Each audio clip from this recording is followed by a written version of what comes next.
Jazakallah khair to Shaykh Ahmed for a wonderful presentation on the purpose and benefits of zakat and charity. And one of the things, of course, one should do when listening to things of benefit is one takes notes. And one of the things that can help you realize these benefits that Shaykh Ahmed Saad mentioned is to incorporate those benefits into one's intention. So when you're going to give zakat, you bring to mind those specific points that Shaykh Ahmed Saad mentioned. I want to give zakat seeking the pleasure of Allah subhanahu wa ta'ala through all these various points. Because as the Prophet ﷺ said, actions are by their intentions, and each person shall have whatever they intended. And that promise of the Prophet ﷺ, each person shall have whatever they intended, is both of opportunity and of caution. Of opportunity, that a person shall have whatsoever they intended. So you can maximize and magnify and multiply your intention, and you have what you sought. But it's also of warning that each person shall have only what they intended. Meaning, if you didn't seek anything from it, it won't affect you that much. Except that Allah is merciful, so He's made a baseline benefit. That if you give it, and imagine if someone did something and said, how much is it? Then I don't really want anything for it. So, gee, thanks. You did it, you didn't want anything for it. Yeah. But Allah is generous. Any good deed is rewarded tenfold. But it can have far more impact than that. So,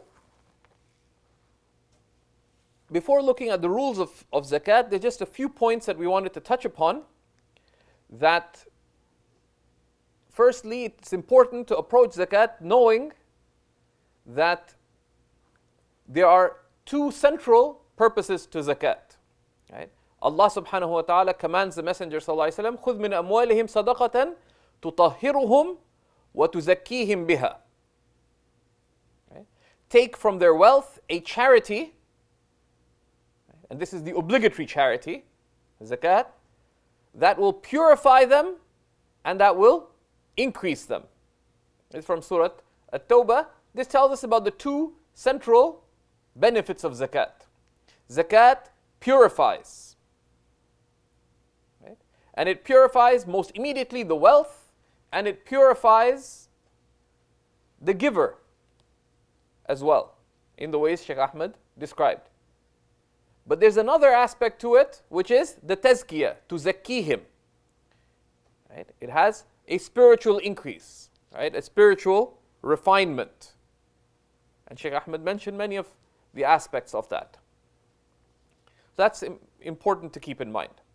Right? Zakat purifies your wealth, and it increases the wealth itself, but also purifies the person and grants them spiritual increase. It's a means to spiritual refinement. Zakat in the Qur'an as an obligation has been mentioned in an important context. The basis of wealth in Islam is that your wealth belongs to you. Your wealth belongs to you. And you are free to dispose of it as you wish within within broad limits. So the basis is, your wealth is yours to keep, but certain exceptions have been made. Zakat is an obligation that is specific. Zakat is an obligation that is specific. There's other obligations on your wealth that are not specific. Those are actually materially trickier. How much is it reasonable for you to provide to your spouse? What is which is a duty? How much should you be supporting your parents if they're needy? It is not specifically defined. So that is an obligation. If there are needy people in your family or in your circles of concern, your neighbor is desperately needy, and the only person who will support them is you, that's an obligation upon you. but that's not specified. Those are tricky.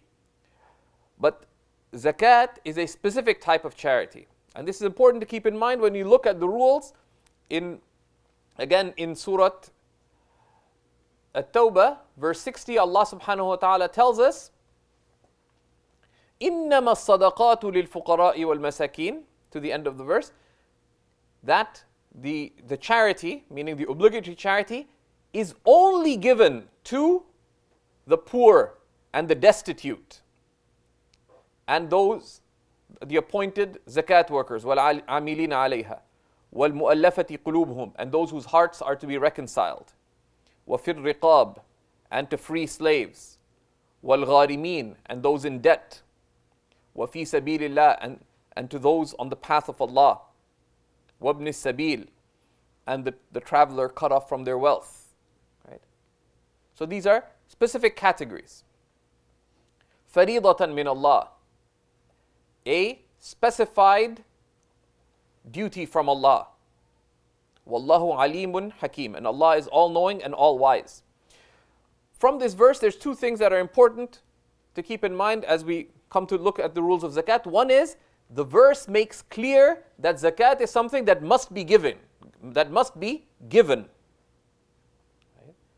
إِنَّمَا الصَّدَقَاتُ لِلْفُقَرَاءِ, and this lam in Arabic, the obligatory charity, is only for, and this lam here, you can translate as, is of tamlik, is of giving. Right? It's to, charity must be given.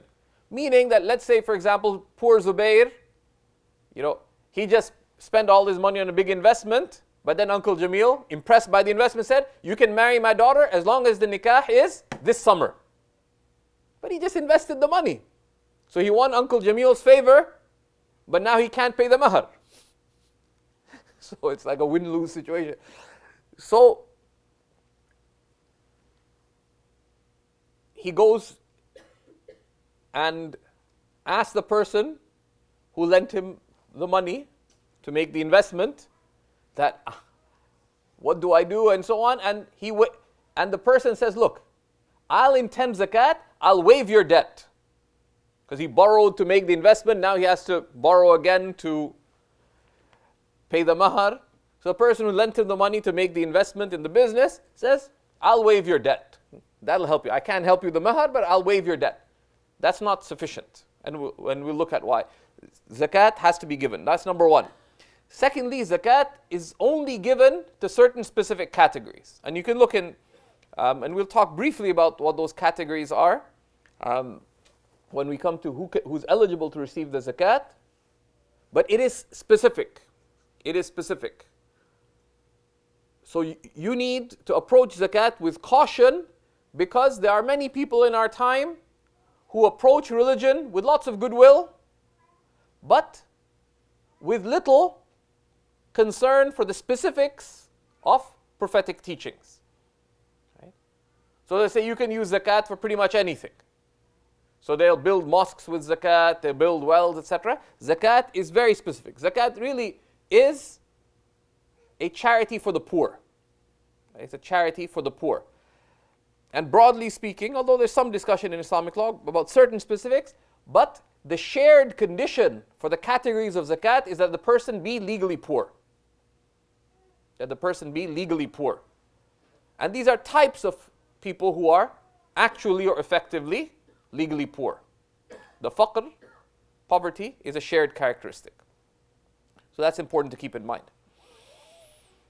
There are many warnings in both the Qur'an and the Sunnah against not giving zakat. Right? And one example of that is in Surah Al-Imran, the 3rd surah, verse 180. That those who are stingy and hold up what Allah has blessed them with, not think that that is best for them. Rather, it is worse for them, and they'll be punished for it. Right? Our wealth, its reality is that it's a blessing from Allah. And that blessing has certain duties, right? Because every blessing, right, requires gratitude. And gratitude for wealth is to give what Allah has obligated for you to give from it. So that's important to keep in mind. Shaykh Ahmed highlighted many of the aspects of that. The emphasis on zakat is clear in the Qur'an, but if we look at the Sunnah of the Prophet sallallahu alaihi wasallam, zakat is one of the most emphasized of matters in our deen. But in the scale of priorities, it comes right after the call to belief itself, and then the call to prayer. Right? After that is zakat. Right? And this is from the counsel of Mu'adh ibn Jabal, the counsel of the Prophet ﷺ to Mu'adh ibn Jabal, one of the senior most companions, when he went to Yemen. Right? That he told him to first call the people he was sent to, call them to belief. If they answer that call, then tell them that Allah has called upon them to pray.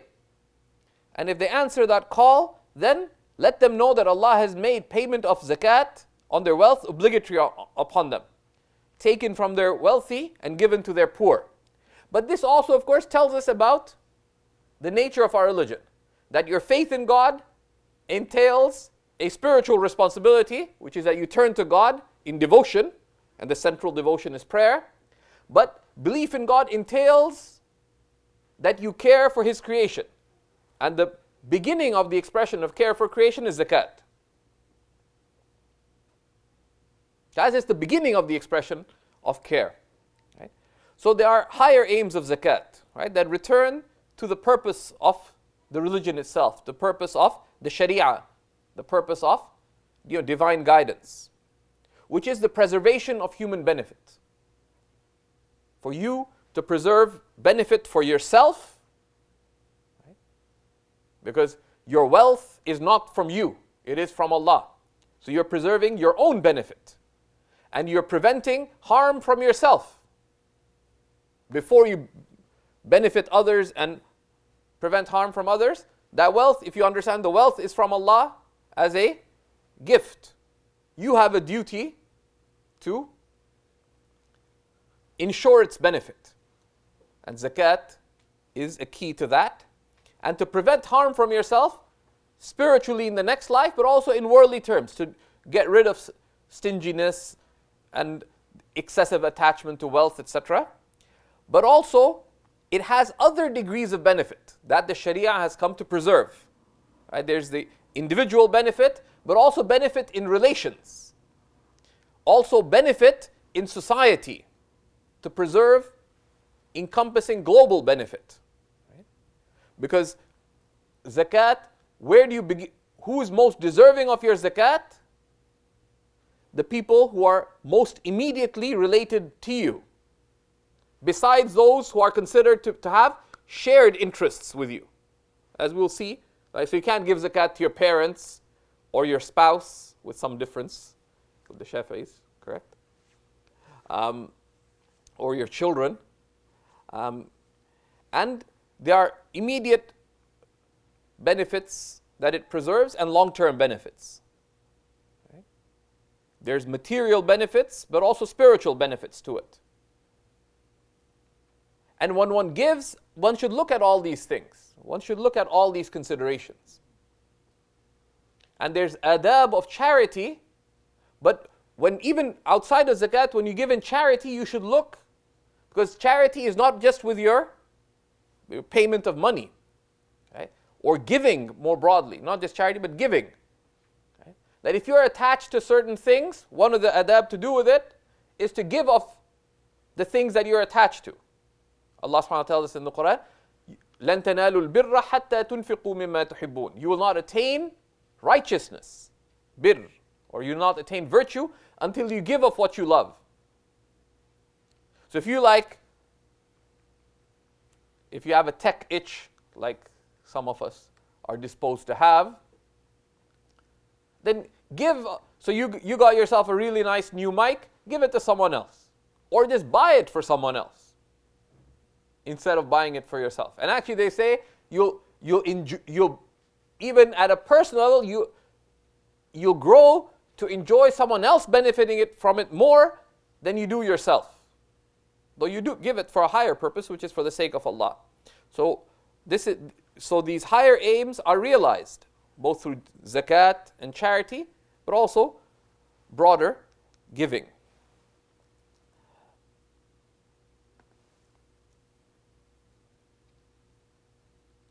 And these aims of zakat, right, these benefits of zakat, the ones that Shaykh Ahmed talked about, the aim of purifying one's wealth and increasing one's wealth, of purifying oneself and gaining spiritual increase, and these higher aims, all of them should be included in our intention of paying zakat. Right? So that we don't just give because I have to give, so you just give it. That's the heedless giving. But rather, these help focus our intent. Why am I giving? I'm giving for the sake of Allah. To what end? To gain His good pleasure. How? By all these means. Right? And that should be something that is part of our reflection in giving zakat. Any questions here before we look at how you give zakat specifically? Go ahead. Do you mind just going over like the categories? I was at an event recently, a gathering, where they said if someone is fighting for justice of a Muslim, like a human right, that would qualify for zakat. Yeah, so we look at the categories of zakat as one of the aspects of how to pay zakat, but one should just be careful because sometimes people have rather creative interpretations of whom you give zakat to, right? For example, can you pay a human rights lawyer charging $600 an hour to fight a human rights case for Muslims, right? Now, there's a separate aspect. As individuals and as a community, we have many social obligations, and those are to be fulfilled, and those are duties upon us as individuals and as a collective. But zakat is very specific. Zakat, Allah subhanahu wa ta'ala, is innama sadaqat. The obligatory charity is only for these particular categories. Now, some people make a very creative argument, but it falls flat on its face. If you just consider the verse itself, they say, well, it says fi sabilillah, in the way of Allah. So all the ways of benefit, anything of the good, anything that's for the pleasure of Allah, you can give zakat for it. But one of the really distinguished scholars of our time, Shaykh Akram Abdul Wahab of Mosul, and pray for him and for his land overtaken by these mad fools. ISIS captured Shaykh Akram Abdul Wahab last year and insisted that he go and apologize to the quote-unquote Khalifa, and he did no such thing. But they had to let him go because he's very influential in the city. He's so they had to kind of sheepishly let him go, and he didn't apologize to anybody. But still in a bad situation.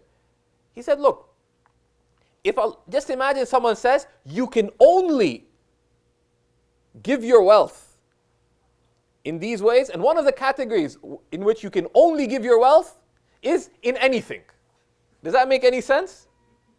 Yeah, I said, Ziyad, you can only use this money for this, and anything, and this. Does that make any sense? No, it's ridiculous. And Allah said, innama sadaqat. The obligatory charity is only for these categories. It makes no sense that fi sabilillah would mean anything that's in the path of Allah. What it means is anyone who is in the path of Allah. Anyone who's in the path of Allah. And then there's difference between the schools of Islamic law. What does it refer to in the path of Allah? But it refers to someone who is in the path of Allah with the understanding. Who do you give charity to? In general, like you go ask anyone in the city, who do you give charity to? Someone who's poor. Imagine if you just go on this, you don't need legal, like religious knowledge to figure that out. Go on Young Street and say, I just gave my charity to a lawyer. They'd be like, what's wrong with you? Right? It doesn't work. Right? So you have to be careful. Sometimes you wonder whether some people actually think. Right? Because it doesn't make sense. And then you wonder why certain projects are bereft of benefit or blessing. And it's very simple. Because they're doing things wrong. Right? They're doing things wrong. So anyway, there's many ways of good that we are obligated to support, right? If Muslims establish a community somewhere, we have an obligation to establish a place of worship. But that place of worship, you cannot give zakat for its establishment. That's a separate obligation. We're obligated to establish means for our children to learn. But you can't build an Islamic school using zakat. Right? And if you do, what's the harm? You will not end up fulfilling all the obligations that individuals have. As Muslims, we're expected to pay far more than just the 2.5%. So that's something to keep in mind. That zakat is not the only obligation. It's not the only charitable obligation on your wealth. Right? So just to clarify, so in that example, if there was a lawyer who actually put themselves in like $800,000 debt, like they mortgaged their house and everything to fight in the way of something that was, a cause, Yeah. would that then be? Yeah, so if a lawyer is needy, right? And many other types of people who are engaged in service, right? Community service. If they fulfill the criteria of neediness, right? They're needy, and someone who's indebted would also fulfill that, then they would fit in that category, right? But if they're wealthy, right, or the average lawyer is not poor and in debt. I spend a lot of time with lawyers, I know, right? What? That's it. We'll come to that. So, what is zakat, right?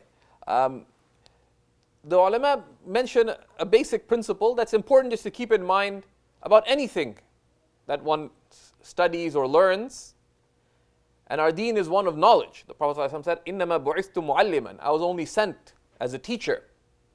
Shaykh Adib Kallas would say, تُعْرَفُ الْأُمُورِ بِتَعْرِيفِهَا, matters are known by their definitions. So we want to know zakat. What is zakat? They define zakat as the transfer of ownership of a specified portion of wealth, right? Of a portion of wealth specified by the lawgiver, by Allah subhanahu wa ta'ala, to a particular person or to a particular category of people with its intention, right?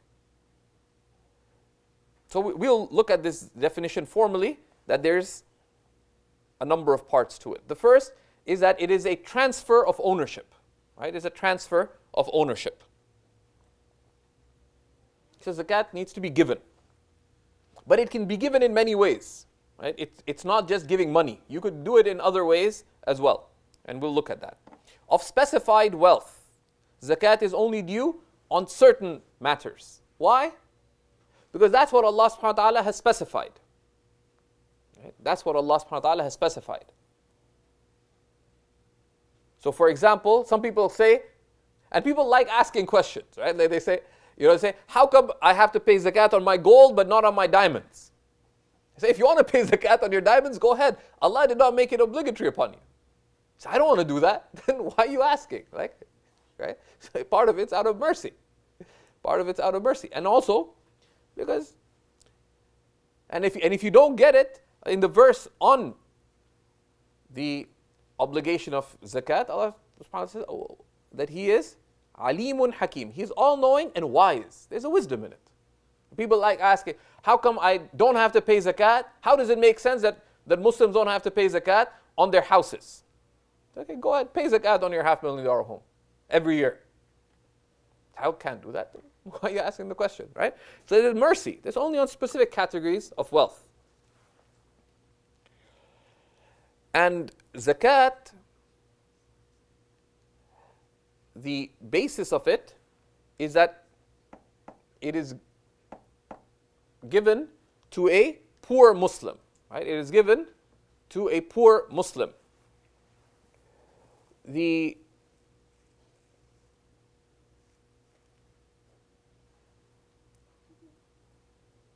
And there's some exceptions to that when it comes to al-mu'allafati qulubuhum, those whose hearts are to be reconciled. There's some discussion on that between the schools of Islamic law.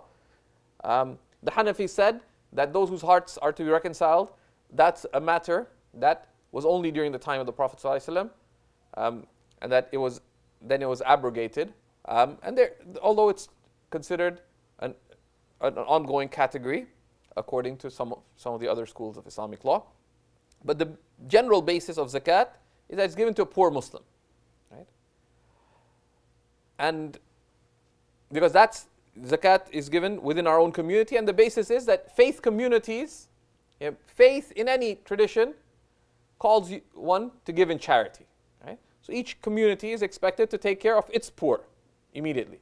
We have a broader societal responsibility as well to take care of the poor above and beyond zakat, whoever they may be, right?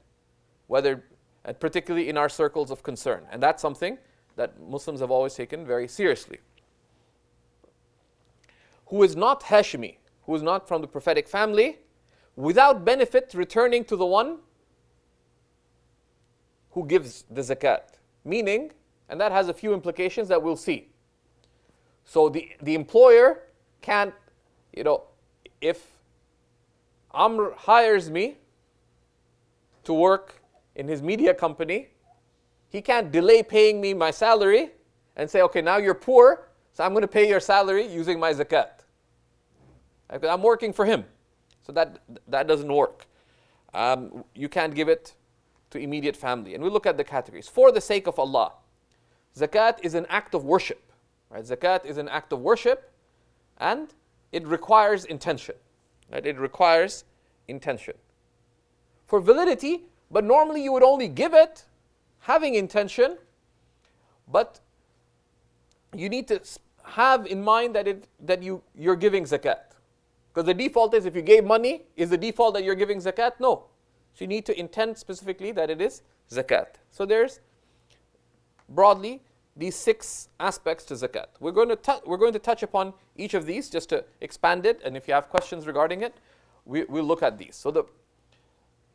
So if we expand our look at the definition of zakat, the first criteria is that there be a transfer of ownership. Right? Well, practically, there's a few aspects to that. One is that you can't waive a loan, for example, right? And we touched upon that. You have to give the zakat. There has to be transfer of ownership. Also, the zakat cannot just be a broad, indirect benefit that a poor person gets. So, for example, and this is why if you go into charity work, you need to be aware of what is the guidance of Allah and His Messenger regarding charity work. A lot of people jump into all kinds of things and they don't find out. And all these guidelines are only there to ensure benefit. And so for example, if a Muslim charity builds a well, can you use zakat money to build a well? Well, it depends. Right? Who owns the well? Right? There has to be some way of transfer of ownership. It is conceptually possible to build a well using zakat money, but it's tricky because there has to be a transfer of ownership, and it's on public property. Then no one owns it. Like if it's a public, it's for public access, that doesn't work. There are ways to do it correctly, and one can consult, but there's also the wisdom that the best thing you can do for someone poor is to give them the money, and you assume that the person in need knows their needs better than you imagine that you know them. I just listening to this news item about Haiti, and the Red Cross spent $500 million that they're going to build thousands of homes. I think they ended up building 4 homes. Right? In one village they spent $25 million. It all went to Western contractors. Not a single home was built there. Right? The best thing to give them the money, let them, and it's a bit arrogant, right? To say, I know what you need better than you do. Like, who are you? Where do you come from? So there's many other wisdoms in it. And in particular cases, there's ways to do this correctly. Can you feed the poor using zakat? Potentially, but depends what you mean by feeding them. Can you pay for a meal for the poor? Could we invite poor people to the hub and just buy food from Karamiya using zakat? No, you can't. As an aside, if we serve a meal, who does the food belong to?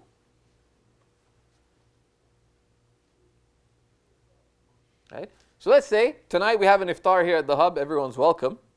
Right? So we're serving the food. Who does that food belong to? Let's say Ziyad sponsored the meal, let's say. Who does the food belong to? The food on your plate, who does it belong to? So Sister Ifat took a plate full of food. Who does that belong to? It still belongs to the person who owns the food. Like, so let's say Ziyad purchased the food, it's his now. That food, you consume it on the basis of permission, not ownership. And there's actually technicalities. They say, the fuqaha, in the fiqh books, they said, when is it halal to feed a cat but haram to feed a dog? And they said, it's if you're invited to a party and it's like outdoors. If a domestic cat, and they say, well, the cat if it's domesticated, right? The domesticated cat comes, most people wouldn't mind if you gave, a piece of meat to the cat. But a stray dog comes by, many people would mind that you fed a stray dog with, but there's rules, right? Can auntie take 2 laddus back home for her son who refused to come to the iftar at the hub? It depends if the person who gave it, if you know them well. Ziyad wouldn't mind. He got lots of laddus. But let's say Sister Farina is careful because she got like deluxe laddus. And she counted how many people are coming to the hub. If you took 1 laddu back home, she might mind. So you have to be careful, right? But what's on your plate, you don't own it, right? So you took 2 plates to take, I'll have 1 for suhoor. You can't do that unless you sought permission, right? So there's caution needed with this kind of spending of zakat. And in anything that one does as a Muslim, you learn before you act, right? And why do a lot of things in our communities happen in sloppy ways? Because the whole point of the guidance of Allah and His Messenger is to preserve human benefit. Right? People build mosques and no one consults, how do you set up the mosque properly according to Islamic teaching? How should we run properly according to Islamic teachings? So what happens? It doesn't run properly according. There's principles related to accountability and trust and all these matters. And zakat also takes these into account. So there needs to be actual giving.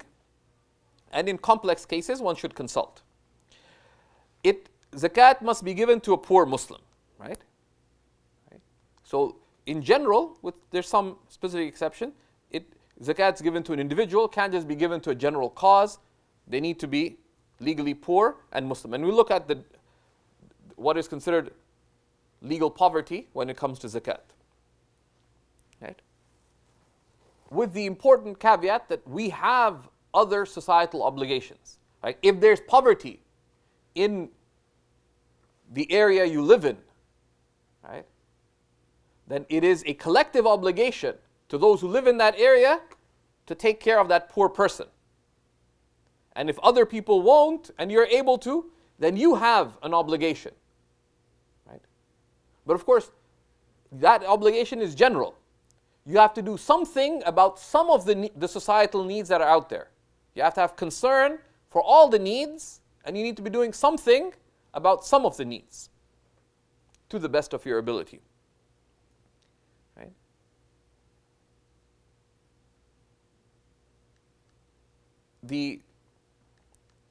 Then zakat is due on specified wealth, which is certain matters. And we're going to expand on that. Zakat is not due on all valuables. Right? It's not due on all valuables. And we know certain things that zakat is clearly not due on. Broadly speaking, zakat is not due on your personal belongings. Right? The things that you use on a day-to-day basis, unless they're specifically zakatable. You have to pay zakat on your laptop, your car, your clothing, your furniture. No, zakat's not due on those things. It's only on certain specified matters which we will look at. Right? And that's part of it is mercy. Right? That Allah subhanahu wa ta'ala does not make us accountable for more than we're able. Right? And this specified wealth, right, which is broadly what? Firstly, zakat is due on your money, on money that you have. It's due on all gold and silver. Right? It's due in a particular way on your investments, as we'll see. Zakat is due on money you lent out because it is yours. And we'll look at how it's due on that. If you have a business, zakat is due on your inventory.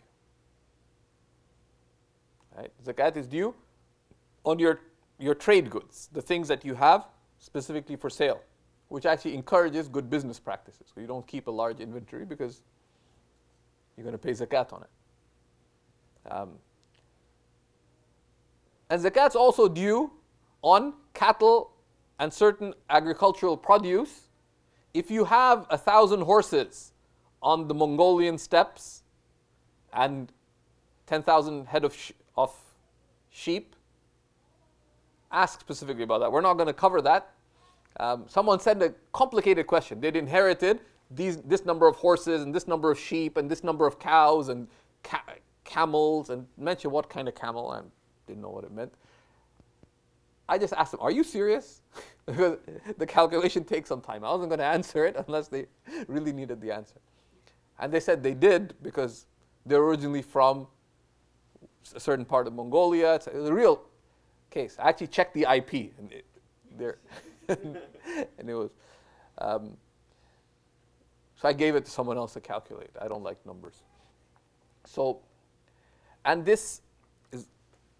then zakat is only due if you possess more than a zakatable minimum, right? And this is called the nisab, right? Right? The nisab. And at the time of the Prophet ﷺ, the nisab could be calculated either in gold or silver. Right? But what's happened is that gold and silver, their value has parted. Right? Gold has become much more dear, or silver has become much relatively cheaper than gold. Right? So the nisab for silver is significantly lower than the nisab for gold. And there's difference of opinion that what is considered the zakatable minimum. The nisab for gold is over $3,000, 3,000 something dollars. The nisab for silver is a couple of $100. That's a zakatable minimum. If you're below the net zakatable minimum, then you can accept zakat. Okay? If you're above the net zakatable minimum and the conditions are fulfilled, you have to give zakat. So, practically, the fatwa position, and both opinions exist. The legally most consistent position would be that there should be one consideration for what the zakatable minimum is. Because otherwise you could be in a situation where you say, well, I'll consider the lower nisab in terms of the obligation to give, and the higher nisab for the obligation to receive. You could be obligated to give zakat, and you had the right to receive the zakat at the same time. It doesn't make sense, because you're not poor and rich at the same time. So just the legally more consistent opinion is to consider one nisab. And given that the zakatable minimum is about $3,000, slightly over $3,000 net, you can go to e-nisab.com, e-nisab.com to get the daily figures for the nisab, simplest way. You don't have to figure it out yourself. You go enisab.com, you'll find it. So it would appear that certainly in terms of whom you give it to, that the gold nisab should be considered. Right? Because someone who has less than a couple of thousand in their bank account, net of all their upcoming expenses, they're on the verge of poverty.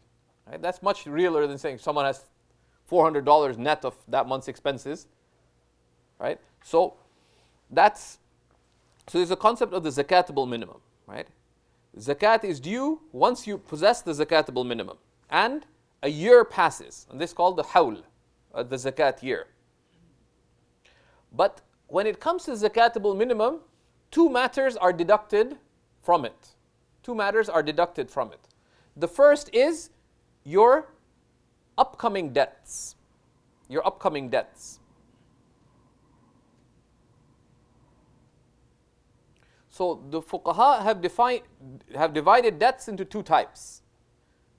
There's the debts that are upcoming, which are those that are either already due upon you or that are due within the year, right? So the immediately upcoming debts. And then there's long-term debts.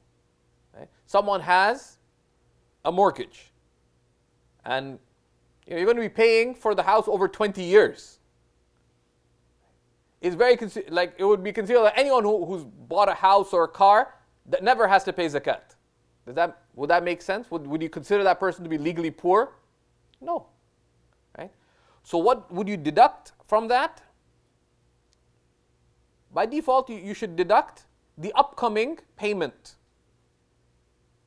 of your debt. You can deduct up to a year's worth of upcoming payments, but you should only do that if you're earning month to month, like most people do. You should only deduct of debt payments the next month's payments, right? Because the month after that will be covered by the next paycheck that you're getting, right?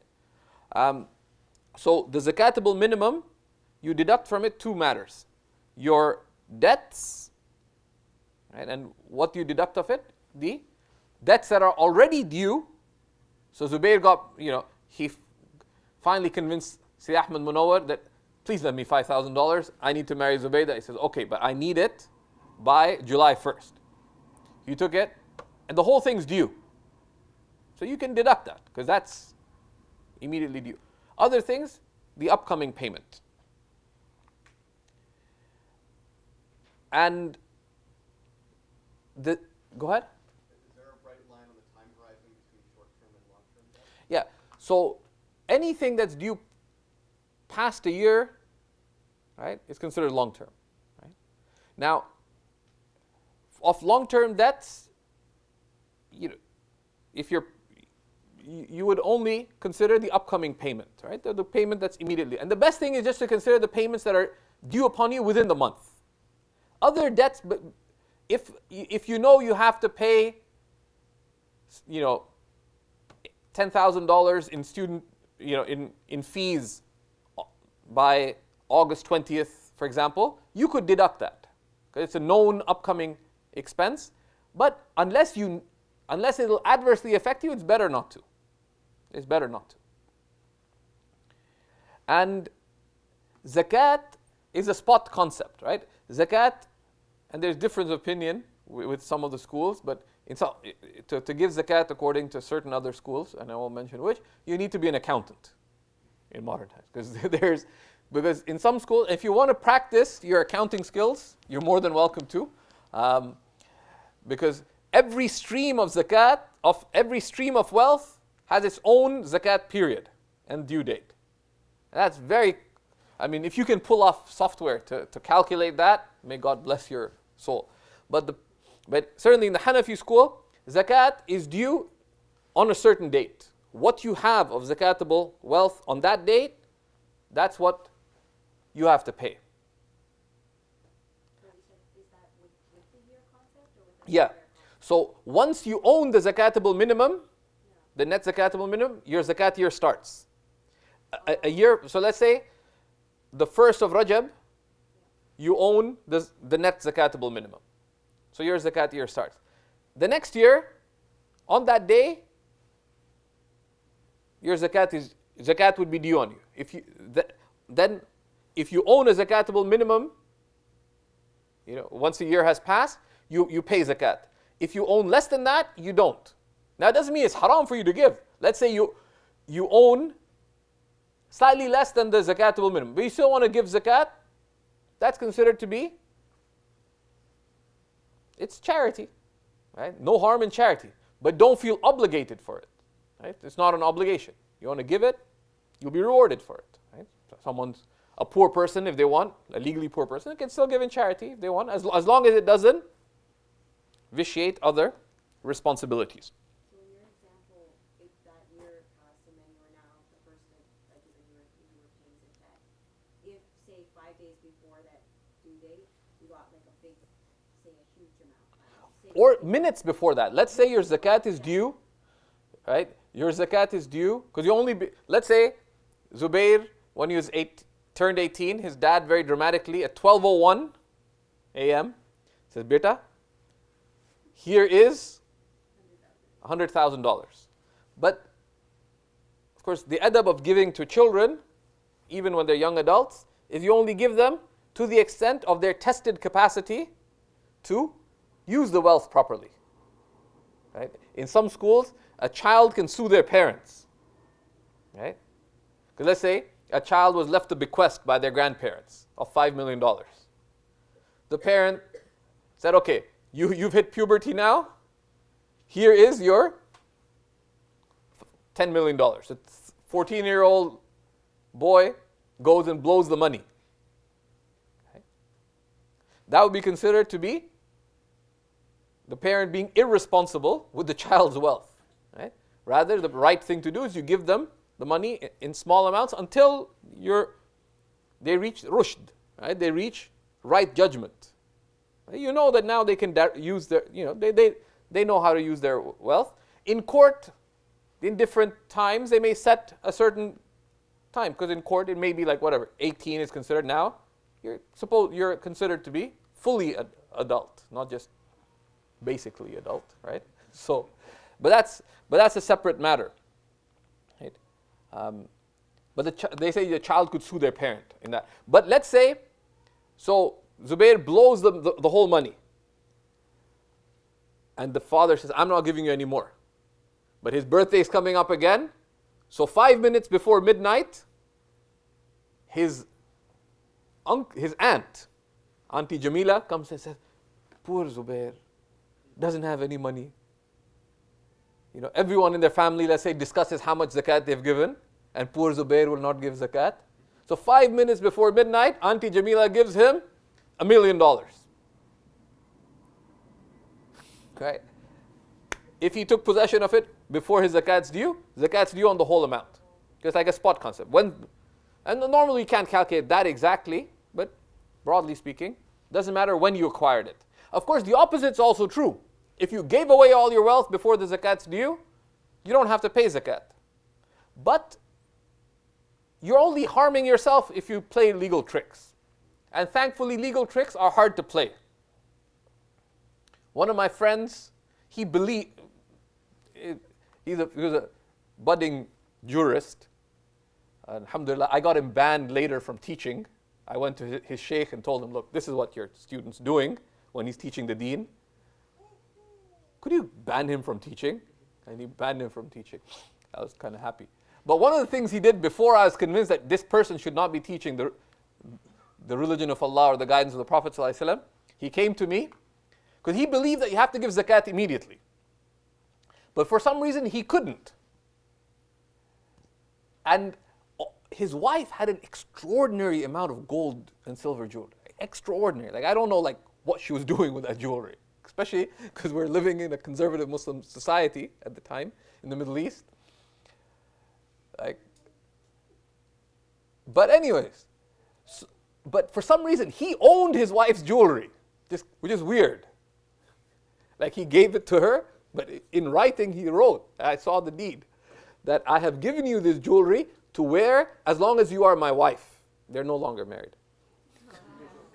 In the event of 1, 2, and 3, let it be noted that this jewelry belongs to me and you will give it back to me. Miserable. Anyway, so he gave me all the, because zakat was due, but he didn't have liquid assets to pay it. He also had the deeds to different investments, etc. So he said, I want to gift it all to you. I said, well, if you gift something, then you have to actually give the thing to the person. If I said to you, I gift you my phone, you can say, I accept. I gift you my phone. Do you accept? It doesn't belong to you till you take possession of it. I take it back, by the way. Okay?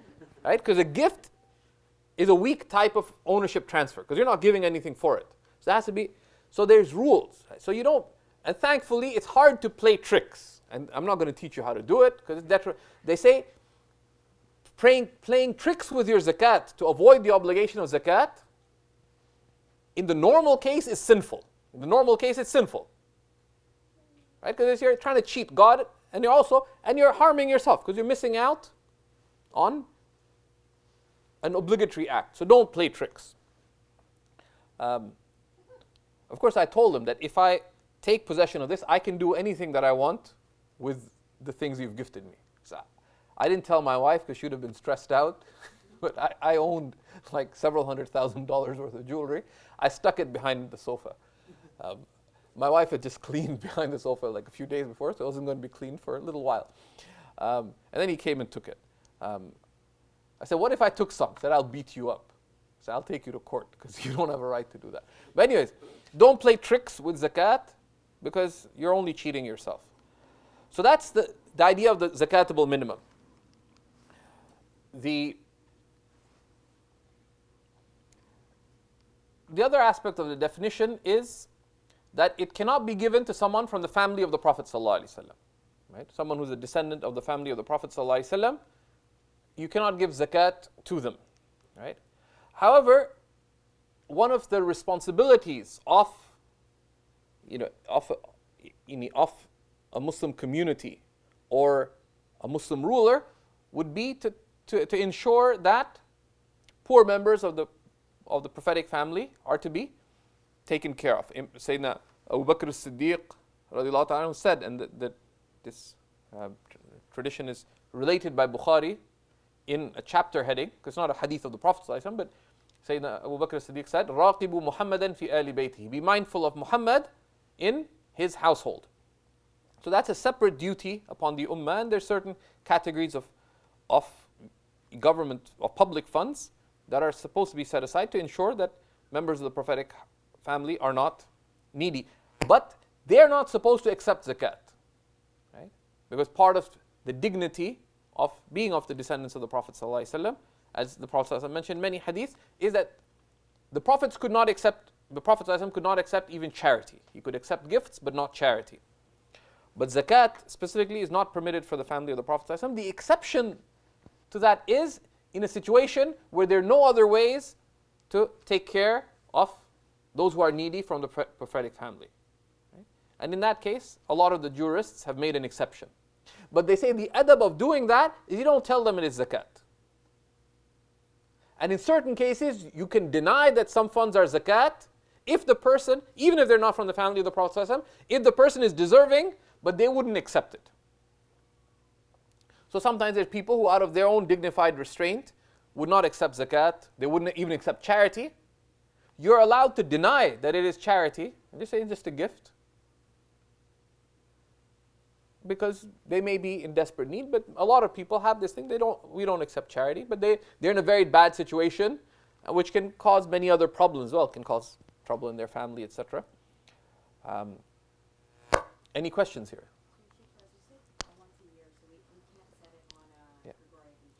Yeah, so zakat is due, so a year after the first time you owned a zakatable minimum. You can pay zakat in advance. Right? You can pay zakat in advance. You can pay it on a monthly basis. As long as you ensure that you've ended up paying at least the amount that was due. You can even pay zakat years in advance if you want. So let's say Sister Zubaydah complained to Auntie Jamila that how come you gave Zubayr $1 million, Auntie Jamila gave her $5 million. So Zubaydah says, you know what, I want to pay the zakat of a lifetime. So she says, 2.5 million of this, I'm going to give it as zakat. And she just does some accounting every year. She says, okay, this, you can pay zakat years in advance if you wish. Right? And that's fine, as long as you do it properly. It's better to peg it, in terms of obligation, the obligation of zakat relates to the lunar calendar. So if you peg it to the solar calendar, then a simple thing is every 2 or 3 years, push it back a month. Right? Simply. So you find it convenient that when you pay your taxes, let's say you've decided you don't know when it is, so I'll pay it June 1st. And you struggle to keep track of the calendar, etc. You just every 2 years, if you move it back a month, you've taken care of it. If you want to be more accurate than that, you don't have to catch it exact, because wealth normally doesn't fluctuate in huge amounts, right? So you don't have to, like one day you decide, okay, I want to pay my zakat now, and it's due tomorrow. In one day, how much is your wealth likely going to fluctuate, right? You give a little more, it'll cover it. Right? So you don't have to, and Allah will not nickel and dime you either. And there cannot be any personal benefit accruing from the zakat, meaning that it is not valid to give your zakat to your parents for a number of reasons. One, because wealth and benefit tends to be shared within family. Okay? I go over to my parents regularly. I freeload of my parents, right? Like, so you give zakat, and then your parents, benefits are shared between parents and children. So zakat cannot be given to parents or to children. If the parents are needy, there's a separate obligation to support one's needy parents. Parents are obligated already to support their children. Right? And that's a separate obligation. So you can't say, well, I'm supporting my kids, so I'm not paying zakat to anybody else. Right? Because your family responsibilities, zakat, in the Hanafi school, you cannot give your wife or your husband your zakat. The Shafi'is do permit it. They don't? They don't? Well, it's permitted in some schools. We'll check the reliance, but yeah. No, because don't you guys use the hadith of the wife of Abdullah bin Mas'ud? Okay. Fareed, can you check the section of zakat in the reliance? Can zakat be given to one spouse? Okay. Well, some schools, and will do permit this, but because the idea of the benefit not returning to yourself. Similarly, you cannot give zakat to your employees in exchange for, instead of their salary, for example, because that's a very questionable, because the benefit's accruing to you.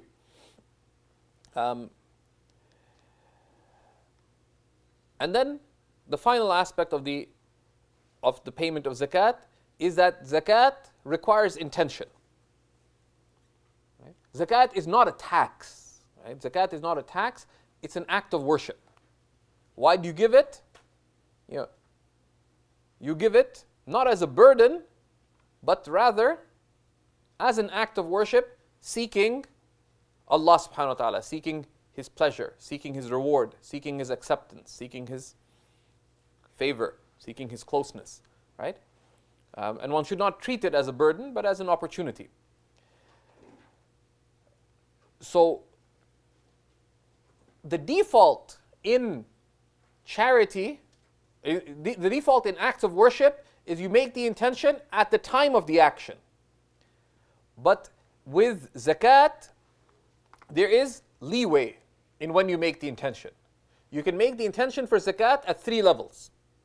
You can make the intention of zakat when you set aside the wealth. Even if then you forget every time to make the intention. So let's say you have a whole bunch of wealth, so you put aside some funds, that these are my zakat funds. And then you disperse those as different causes and needs are manifest to you. That's fine. That's one way to do it. Although it's best to renew the intention each time you're giving. The best way to give zakat is at the point of giving, you make the intention that this is zakat. You can also, however, in the Hanafi school, make an intention for zakat after the fact. As long as it is soon after, such that in normal circumstances the person wouldn't have used the money yet. Because you hear about a worthy cause, that's zakat eligible, right? You hear about, it just came to my notice, that there's There's all these tragic stories of students of knowledge overseas. There's one family, they're being kicked out of the Muslim country they're in because the country decided not to renew their visa or whatever. But they don't have the money to kick themselves out. Like the family with a couple of kids, they don't have the funds to move back to their home country. So you hear about a worthy cause. So within a month they need like $7,000 to $10,000 to just plane tickets and shipping. Otherwise it's jail. And it's like dramatic, but it's real. So you say, you feel sorry for them. See, you gave some zakat money to support that. You gave some money to support that. You made the PayPal transfer, then you say, hey, I need to pay my zakat. So you can intend it after the fact, but within a short period of time, right? So normally, how long do people take to spend their money? So, a few days, a week, etc. That'll be fine. But you can't intend it like, weeks later. So, that money I gave last month, that's zakat. Because the money's likely gone, right? So but there's leeway. But the best thing is to give it to make the intention when giving. So that was we looked at the intention of zakat. Now we're going to touch upon, particularly what you give zakat on. That's the critical question that people have. What do you give zakat on? But before we look at that, any questions? Okay, go ahead. I'd like to know the definition of a poor Muslim. Yeah, we'll be coming to that. So the two questions that we have left, and then we'll take some Q&A. Also to know how to determine how much you should give to a particular. Okay, good question. How much do you give? There's Close relative. yeah. How much to give to? How much to give? Yeah. So the basic principle. Today's age, everybody is needy. Yeah. So We want to know what is Yeah. the formula. yeah. So how much should you give? There's a few competing considerations. In general, when it comes to charity, the Prophet ﷺ encouraged giving empowering charity, right?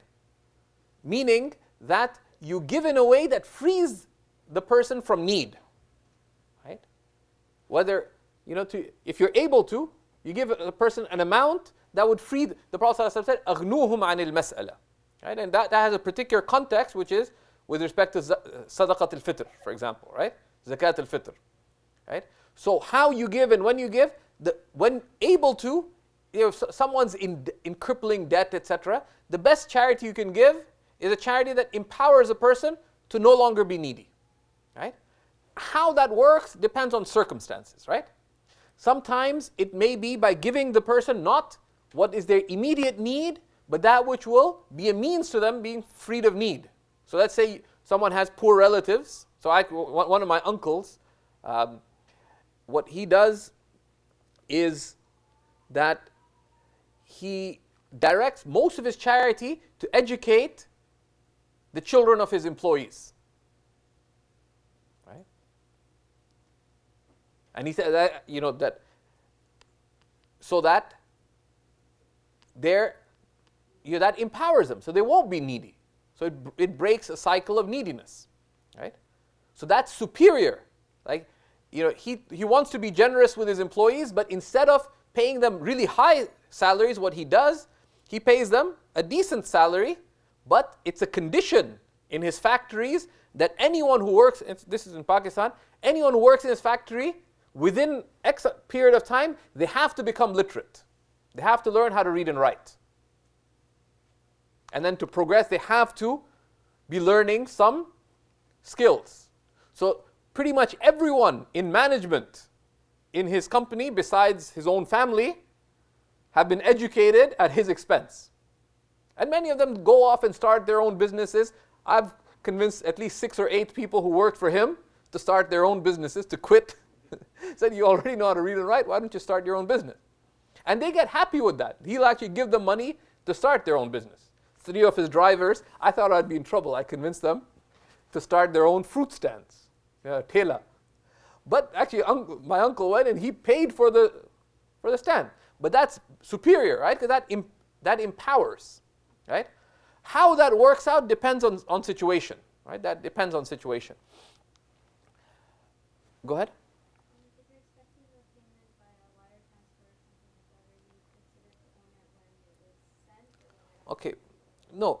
So if a transfer is made to you, like a wire transfer, right? You only owe it, you only actually own it when it enters into your account, right? Because ownership is considered to be, once the potential benefit of it, the benefits and responsibilities of ownership accrue to the person. And there's more nuances to that because it depends on the nature of the transfer and which way the liabilities work. But broadly, once you are able now to dispose of it, right? So I have two questions. One, in terms of debts without a clear time horizon. Let's say you owe me $1,000 and you say, pay me back whenever you can. How do I treat that? Okay. So if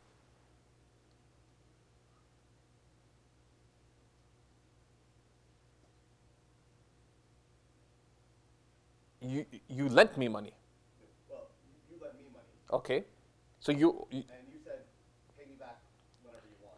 Right. And deduct that. Okay, so if you're in debt $1,000 to someone, but the no deadline was set for the debt, can you deduct it or not? Firstly, just in terms of debts, it's best to, although it's tricky, here's a separate thing, just as a point of knowledge.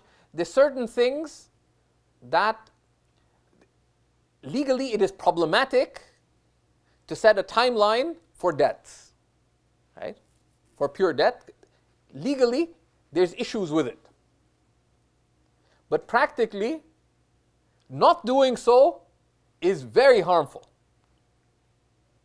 I actually got into an argument with one of my teachers. He said, do you know anything about reality? I said, why? He said, because if you don't set a timeline, people are going to argue, right? And there's a way to do it, right? There's a way to do it that's even legally correct. But debts, you should set a repayment time. Otherwise, it leads to dispute, disagreement, confusion, etc. But if a debt wasn't defined, right? Zubair comes and said, Sidi Ahmed, if you don't give me $1,000 right now, I have to pay my mahar before the nikah is conducted in 10 minutes. So you gave it and you didn't set any terms. But then you have to make the calculations of when the zakat is due. Just have to ask yourself the honest question, do you think this will be repaid within a year or is it a long-term debt? If you think it's repayable within a year, then you can deduct it. Right? Or the person, or let's say the opposite. Zubair on the way to his nikah has to pay his zakat. So that debt to Ahmed, am I paying it within a year? The short-term debt is a long-term debt. Ahmed's generous, wealthy guy, started all these businesses this year, multi-millionaire in making. So that's a long-term debt. But by default, when in doubt, it's not a sizable debt, it's best to treat it, as being, it's to treat it with caution, right? Treat it with caution, not to deduct it, right? Go ahead. The nisab, the important thing is the beginning of the year and the end of the year, and not in the beginning. Yeah, the fluctuations during the year don't matter, right? So once you own the zakatable minimum, your zakat year starts. A year later, whatever you have at that point, that's what the zakat is due upon. It doesn't break the howl if you go under. Yeah, even if you go completely in debt, you go in the negative, etc., as long as you... the only exception would be if you lose all your assets completely, right? Which is far-fetched, right? But even going completely into debt, but you still have some assets, right, would not affect it. So, go ahead. Yeah, there's a couple of questions online. Go ahead. Person is asking, is it not possible to have above the nisab and still be needy? Okay. No. So it's a good question. Isn't it possible to have more than the nisab but still be needy? No, because two things are deducted. Broadly, because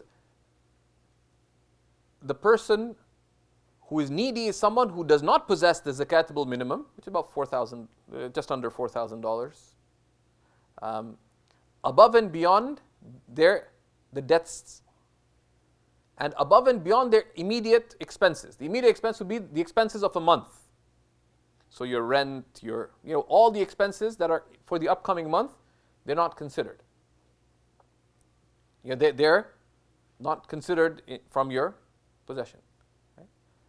So, and someone who they're able to pay their next month's worth of bills, and they're able to pay their debts for the next month. And above and beyond that, they have a few $1,000s.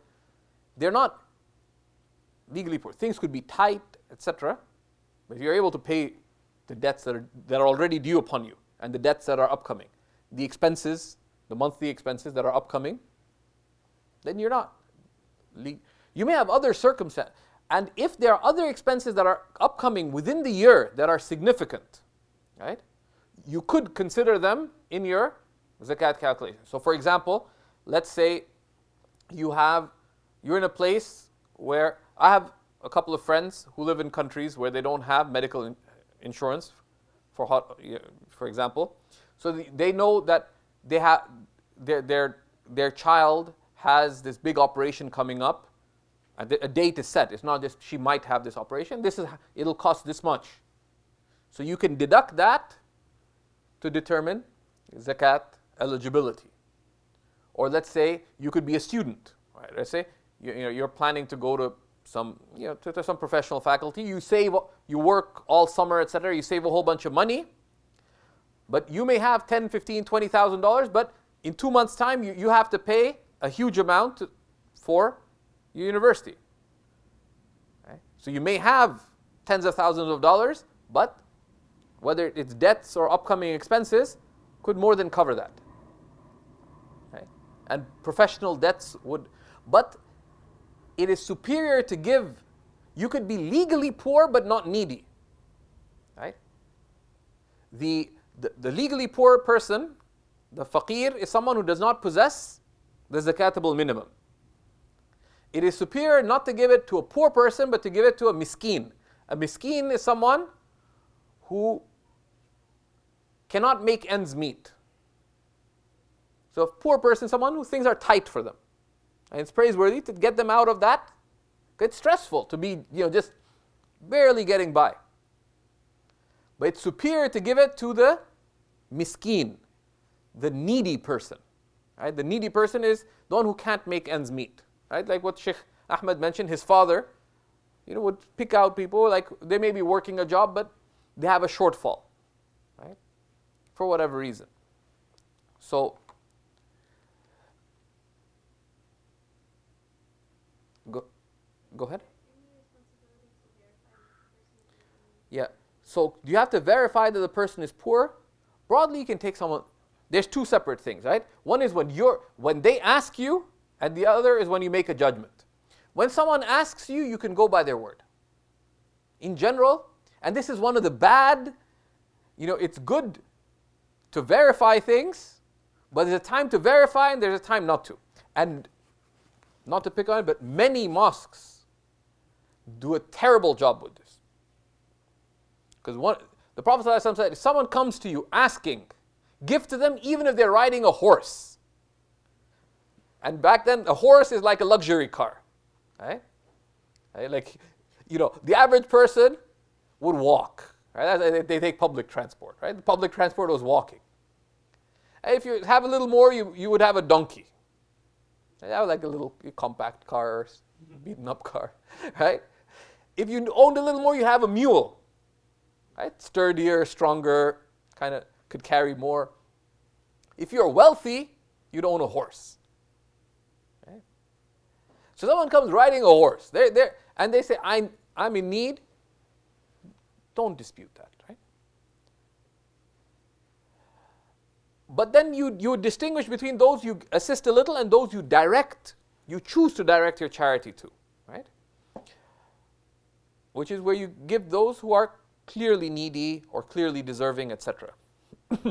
But this kind of false verification, it goes against dignity. Someone says, he said, how much do you make? I've bunch of cases. I've almost stopped referring people to mosques at least in ours. Because people have this whole form. How much do you get a month? How much is in your bank account? How much is this? How much? That goes against personal dignity. Right? It's bad enough someone's having to ask, and on top of that, you're humiliating them. And most mosques, they don't have they don't have proper policies of privacy and non-disclosure, etc. That's shameful. That's shameful. And in all these things, we should follow best practice. But if someone asks, one trusts that. But in general in giving, but one should direct one's charity towards those who are most clearly deserving. There's other questions? If you want to give zakat to educate the children of a poor family, Yeah. where only one parent is Muslim, the other parent is not Muslim, and the children, like they're not practicing Islam, their only other parents are non-Muslim, so but they're deserving. Yeah, that's a very specific situation, right? If there's children from a mixed family, right, where one parent is Muslim, the other isn't Muslim, then one should verify, but knowing what the rules are of those whose hearts are to be reconciled, that may well fit that may go under. There's two considerations. One, if one parent is Muslim, then you can intend to give that parent the zakat to educate their children. That's one way of dealing with it. The other way is it could fall under the category of those whose hearts are to be reconciled, and it may well work in that category. But in most cases, like there are very specific cases, it's best to consult of how to go about it in the right way, because it depends on specific considerations. Go ahead. In the example you gave of your uncle who educated his employees' children, you mentioned earlier that one of the requirements was a transfer of ownership. Yeah. In that kind of instance, what would the transfer of ownership be, and how can that be extrapolated to other kinds of non-asset giving? No, because the simplest way. So how do you give zakat for education? It's very simple. You give them the money to make the payment, or you can also appoint someone, because you don't have to give zakat to the person themselves. You can give it to someone, to an agreed upon agent. So let's say, for example, I owe money in Jordan.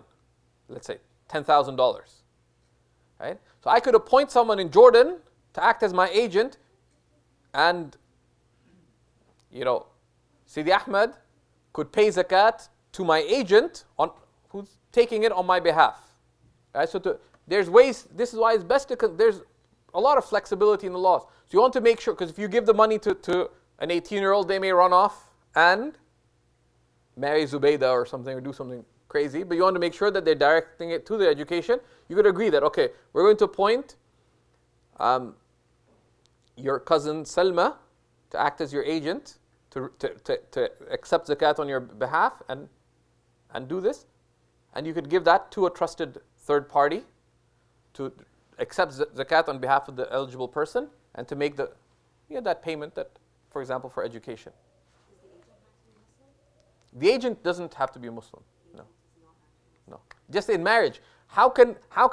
They ask, how can a Hindu person conduct a Muslim marriage? Well, they can. Because the marriage is between between two people who are valid to marry. You could get anybody to conduct the marriage, right? Don't go about doing that. There's other considerations. The person who's conducting a marriage is meant to give them advice and guide the process, etc. But you could get, actually we had a case, and I was involved. Shaykh Zahir conducted a marriage long time ago, and the parents were not Muslim. But he got them involved in the process, because who the agent is does not really matter. Right? Does not really matter, because the two parties were there, etc. And that's where, knowledge sometimes shows that there's many ways to do something. So one of the lessons is consult. So basic calculation, right? So you consider your full zakatable wealth. You deduct your debts that are already due or that are upcoming, and you minus the next month's immediate expenses. You can subtract other upcoming expenses within a year if they're already known. But it's better not to subtract them unless they're significant. And that's your net zakatable wealth. And it's due when the zakat year is complete. Right? When the zakat year is complete, and you consider the lunar year. Right? And if you want to consider the solar year, then every year goes back 12 days technically, but you can just make every 2 years go back a month, and that takes care of it, right? Any questions here? Go ahead. If your net zakatable income is 5,000, for example, Yep. and there are few close relatives you want to pay zakat to, how do you determine how much to give to each Yeah. individual? I mean, if you have a number of needy relatives, for example, how much should you give each person? Yeah. That's left to one's personal judgment, right? That's left to one's there's no obligation. You don't have to give to all. But broadly, if there's, in a particular category, if there's a number of people who are equally deserving, right? Especially if there's relations. Just wisdom and balance would entail that you be fair. So you have two uncles who are both equally needy.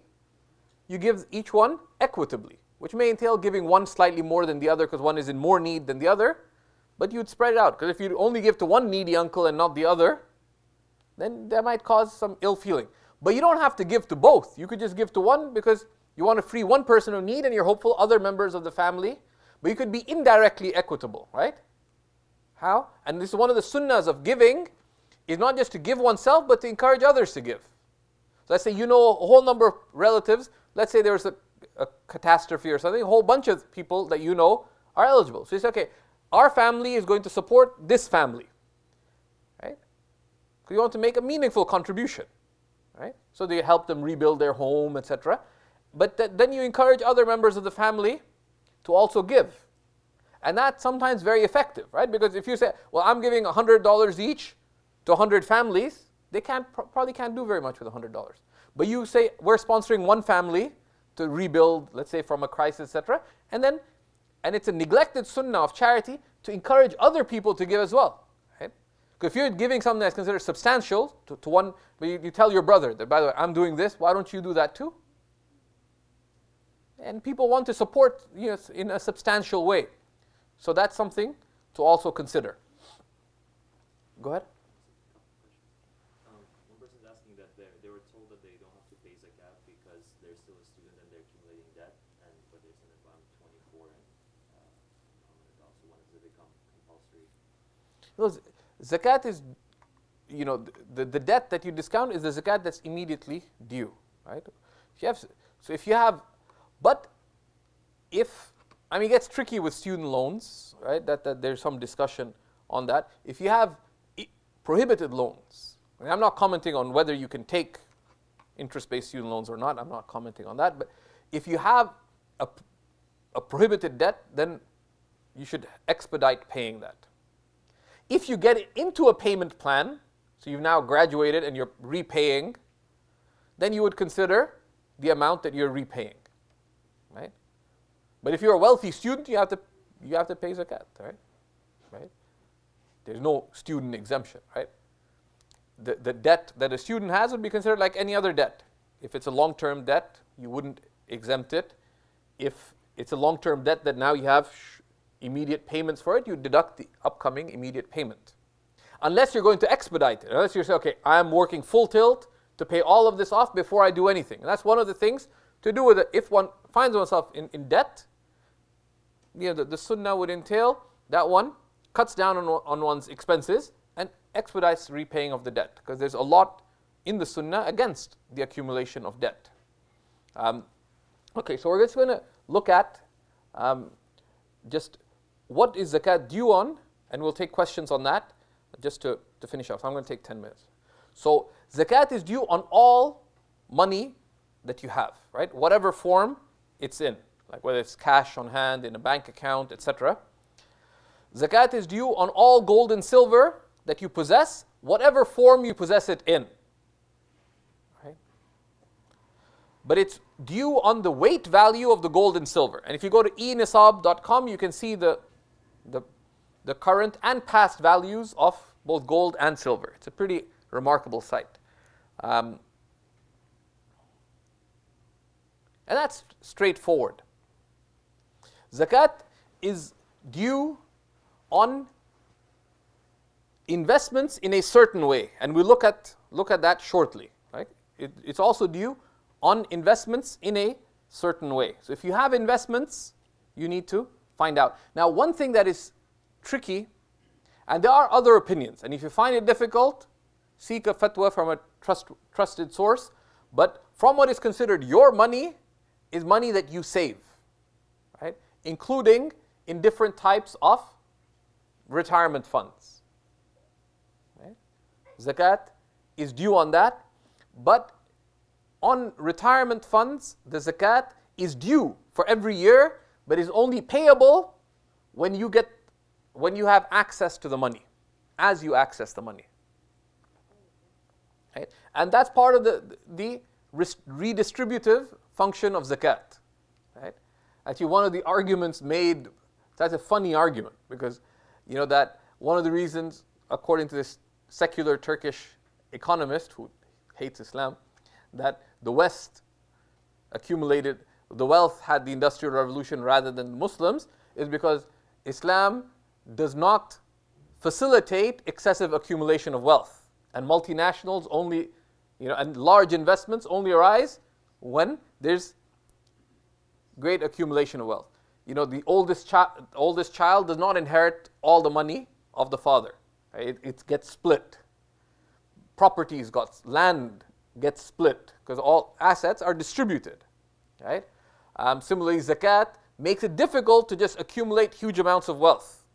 There's a redistributive function to that, and it's on wealth. And there's a lot of wisdom why zakat is on wealth and not on earnings. It's actually one of the arguments for facilitating economic redistribution. If you look at Thomas Piketty's book that got so much attention last year, that's one of the proposals. How do we deal with economic inequality in the world? One is that instead of making tax on earnings, taxes should be on wealth.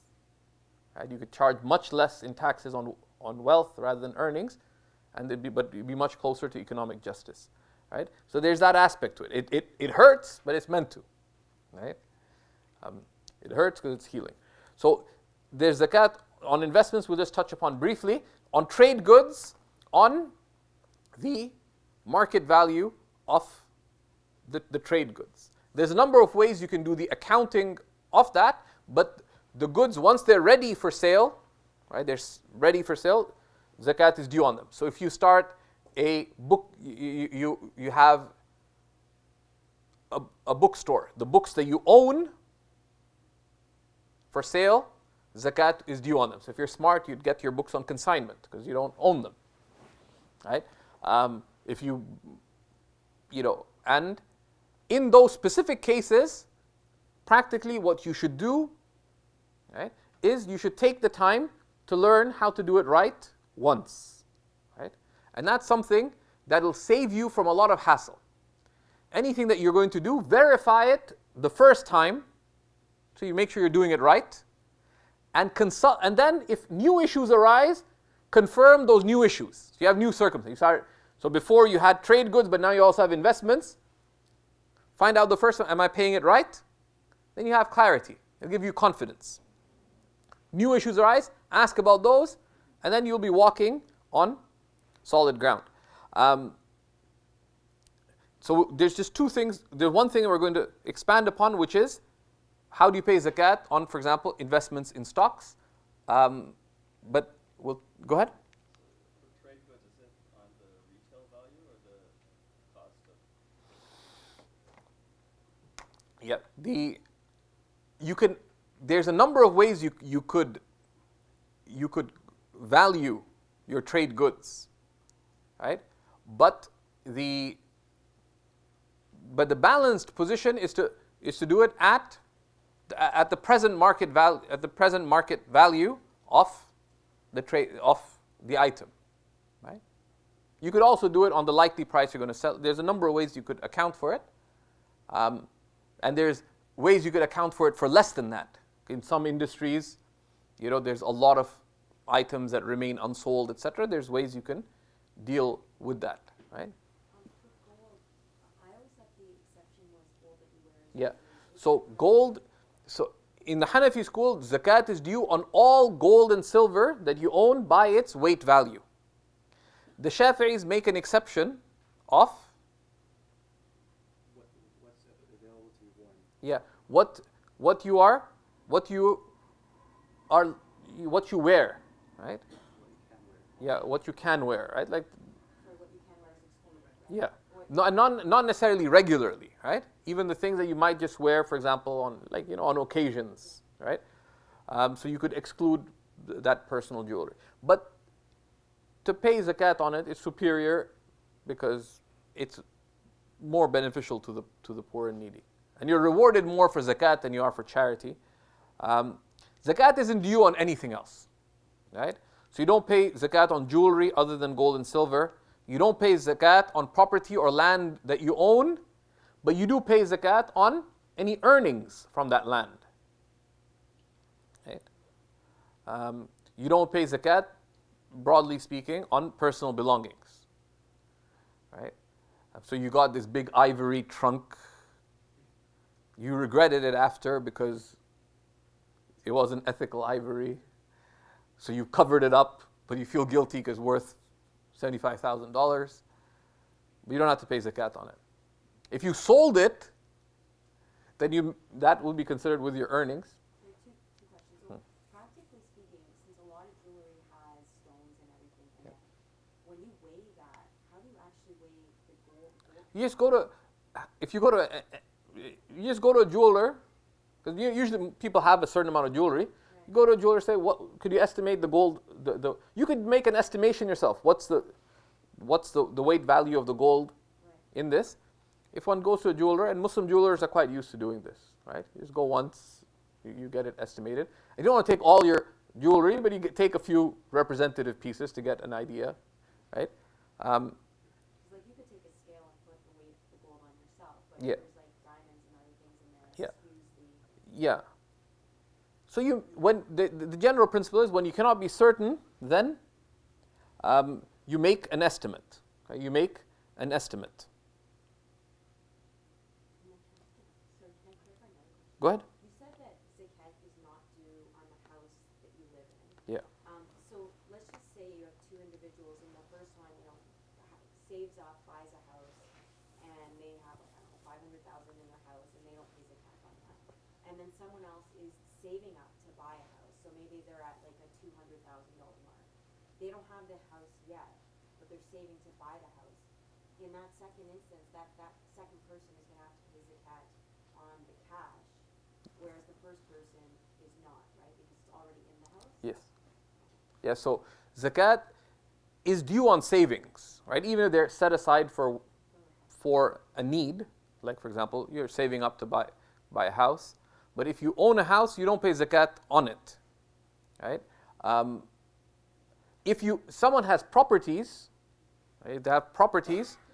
If the properties are considered a trade good, right? They buy and sell properties. Then when they, if they got it specifically for that intention, then that's considered a trade good. And one should, if you're in business, you should study zakat in detail. This is just an overview. But what if you put up your house for sale? Your house is not considered a trade good, right?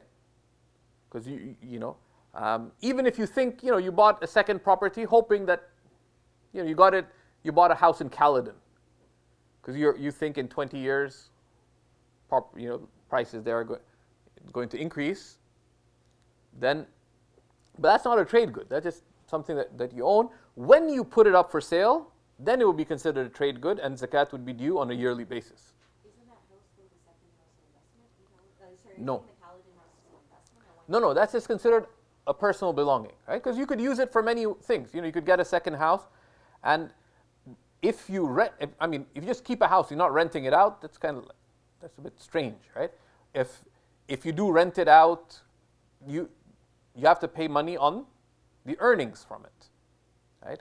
But just the property itself, also that practically, if you pay zakat on property, that's on a year-to-year basis, that becomes a lot. Go ahead. Is there zakat on cooperative shares?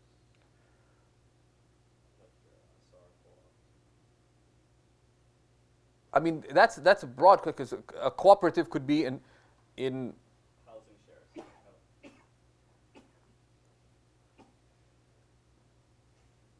it depends on how the cooperative is set up, right? Because a cooperative could be set up in a whole number of ways, right?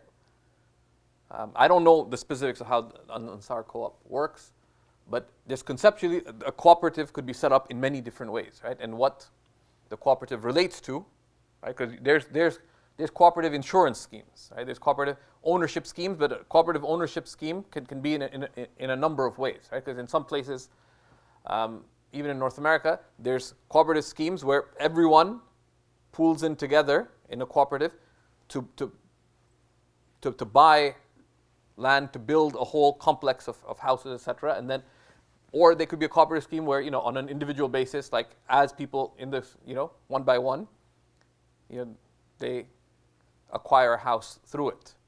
But broadly, it would be considered as an investment, right? Broadly, it would be considered as an investment. Zakat on stock, where unfortunately, Ziyad's point, this is one of the areas that needs expanding, but briefly, stocks are treated in two ways, right? Zakat, if you are just simply buying and selling stocks, right, and treating them as just a tradable item, then it's as if it's a tradable thing that you're owning, just like a house, right? Like if you buy and sell houses, if you just buy and sell stocks, just to trade in them, then zakat would be due on those stocks. But that's not the normal case. The assumption with respect to stocks is that that you're investing in them, and in that case, zakat is not due on the full amount of the stocks, but rather the calculation is different. We'll skip that for a moment. It's very simple to determine, however. We have a number of answers on Seekers Hub that explain that aspect, right? It requires a slight amount of effort to calculate it. I don't want to rush through it because I don't want to confuse you. But it's quite straightforward. But the practical advice, right? Because most of us, if you just look back the last 5 years, your assets don't, unless you're some kind of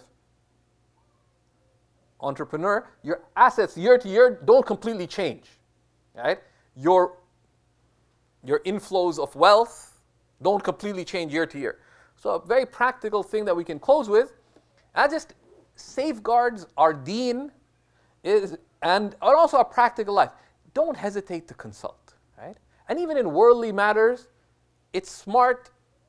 Don't think you're too smart to consult, right? Even in worldly things. You want to buy a car, ask people who know. They might help you make a good decision if you don't know about cars. Even if you think you know, discuss it out. So one thing with zakat that we can close with is to, caution and consideration entail consulting. Because you want to make sure you got it right. You're keen to do it in the best way possible. So consult not just in terms of validity, but is this the best way of doing it? So consult. And even if you think you figured it out, it helps to confirm that. And then if new issues arise, then all you have to do is consult about the specifics. And one should do the same if one has a business. One of the businesses that did that, I informally or semi-formally or unofficially, depending on my mood, I serve as an advisor to Shukr Clothing. Right? Officially, it's unofficial. Between us, it's pretty formal. Just they're friends. I don't charge them anything for it or anything. But I answer their religious questions. Don't blame me for anything they do, though. That's their moral choices. But that's why it's unofficial publicly, right? Because there's all these men who go up and they stare at the women's picture and say, That's not Sharia compliant. How do you know? Because I stared. I zoomed in. They're like, who? It's not for you, right? Anyway, that's a separate matter.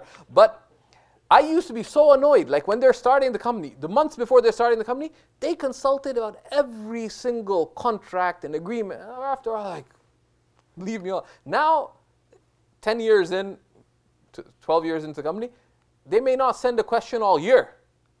And they're very cautious. Because why? Because you do the same thing over and over again. The new issues that arise are few. But I can be very sure, because I know how they operate, that they're very careful, right? So knowledge is empowering in that sense. It's not limiting. And very often there's things. I know many people who, because they never consulted, end up paying zakat. I know people, and some of them have advised just to be careful. They pay zakat on all their stocks. Like, how could you possibly get a return on your investments if you're paying zakat every year on all your stocks? But what's the, like, where do we even go to, like, Yeah. to consult? Like, that's the issue is, Yeah. I'm probably one of those that pays Yep. it on all. Yeah. because I don't know.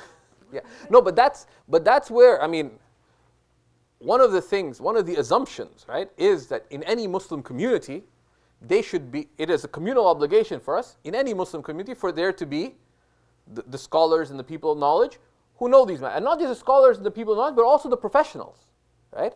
That there should be enough knowledge in our communities that zakat is not just something that a faqih should know, right? That we've created the institution of knowledge so that Muslim financial professionals, accountants, others, depending on what area, they know these rulings, right? And that's one of the things that if someone, you don't have to become a scholar to be of religious benefit in the community, right? Why? You could specialize in one small thing, right? So for example, there's certain areas. For example, you don't want to become a scholar, but let's say you're a lawyer or an accountant, you want to specialize in Islamic wills. How long does it take to learn about Islamic wills properly? Not that long, right? You just learn it properly, you know that particular area well, so you can give the general advice, you know the practical application of it, etc. And then if exceptional cases come, you have, religious scholars that you consult about those specifics. And after a while, that goes into your knowledge base of what you know about. And that's something that we should take seriously and if someone's of religious concern, I'm addressing many people here because you're in those circumstances, it may not be realistic for you to become a sheikh or a sheikha or a teacher of the religious sciences, but pick something. Let's say you decide to learn, there's a wisdom why the fiqh of, sorry to be frank, the fiqh of menstruation, for example, is so complicated. There's this Indian scholar, he said it very colorfully. I laughed for a while when he said it. I can't say it with as much color as he did, but said, one of the wisdoms why the fiqh of menstruation is so complicated, because Islam came to educate women. And if you're not an educated woman, you probably can't obey your Lord, because it requires calculation and knowledge. But let's say you decide, okay, I'm not able to learn a lot, but you learn that particular area. And there's many other places. Marriage contracts, right? If you get married, you should have a proper marriage contract. So you specialize, you learn the fiqh related to marriage contracts well, the fiqh, and what are the best practices that our religious teachings teach. So you do that. Then exceptional cases arise, you've established relations with scholars to deal with those cases. And those are just a few examples. There's many. How to start a business. We should be encouraging entrepreneurship in our community. Right? So how long does it take to study commercial law? Not that long, properly. Commercial law, also, what are the ethics of business dealings, best practices, the values, etc. Many Muslims are interested in starting in entrepreneurship, in business, etc., but they feel scared. But their caution is expressed by not doing anything. So you empower, giving financial advice, many of these areas. So that's something that I'd encourage you to take the means. Now, you could say that, well, other issues remain with respect to zakat.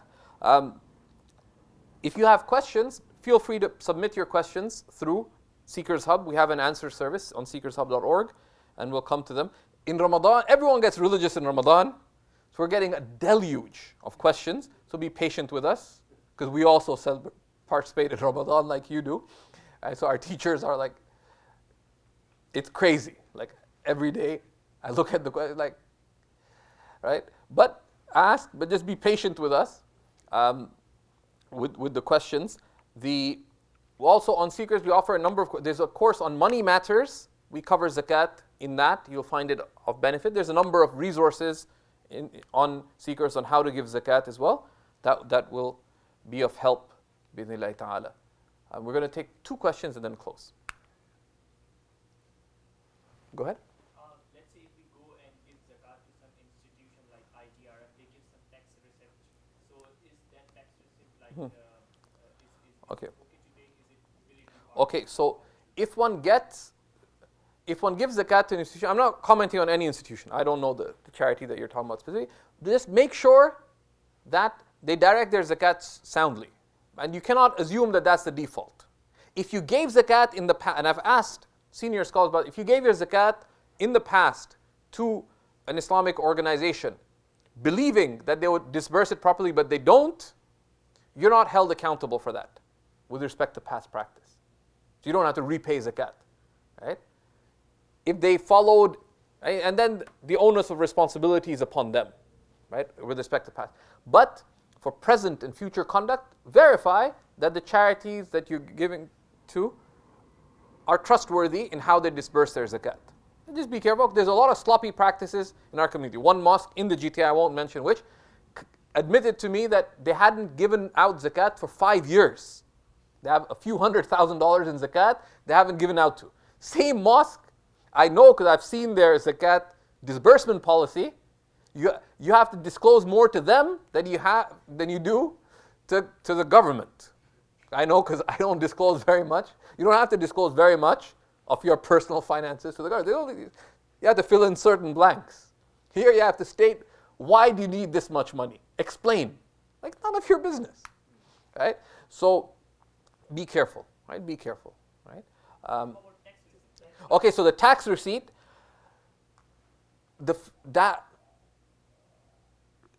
you can getting a tax deduction is broadly considered to be a lessening of a burden rather than the benefit that you get from giving your zakat. You gave your zakat in full. The fact that the government will consider that charity, whether it's zakat or other charity, to diminish your tax burden, is not considered to be a direct benefit from the zakat itself. So you make your intention to give zakat, and then if that affects your tax in a particular way, you have full right to avail yourself of that. Right? Does that, what you had mentioned about paying zakat to an organization for what you did previously, you're not obligated to go back and correct. Is that also the same for fatwas? We might have heard on something that was zakat eligible, but maybe you said things today that I didn't think that wasn't? Yeah, if you gave your zakat broadly, unless it's totally baseless, but generally, if you took your fatwa from someone who should be relied upon and someone who's in community leadership, etc., so you based on a recognized voice. Now, after the fact, you should you verify, and when you know, you're more responsible than when you don't know. So if you someone said that you could give zakat to help build a masjid, which you can't, right? Not in any of the 4 schools, right? So you did that. With respect to past practice, you're absolved. You're absolved. But, but going forward, one should exercise a basic caution, making sure. And a telling sign is that they don't have zakat policies. Right? It's a telling sign. They have zakat policies on how you give it. You don't have to necessarily read through someone's zakat policy, but they do. So who do you give zakat to? So we direct it to the poor and needy. Okay, you can take them at their word for that. Right? But we should hold, but in a positive way, we should hold our institutions in a positive way to a higher standard. And one of the ways that I found practically, is that we shouldn't be the critic. We say those guys do this wrong and that, but rather to give nasiha, right? that why don't you consult some scholars regarding this? I got in trouble in one because I suggested that. They put me on their board of advisors for zakat. I didn't have to answer all these questions. But people listen because, someone is only in the field of community service center because they're trying to do things right. Right? And normally in most things, they've started, but we should do things in the better way. Right? And that's naturally far more blessed. So we're going to stop there. I know there's many unanswered questions related to this. So I'm going to let Sidi Ziyad close the session. I'm going to remain here for the next half hour. If people want to come up with their individual questions, please do so. بإذن الله تعالى وصلى الله على سيدنا محمد وعلى آله وصحبه وسلم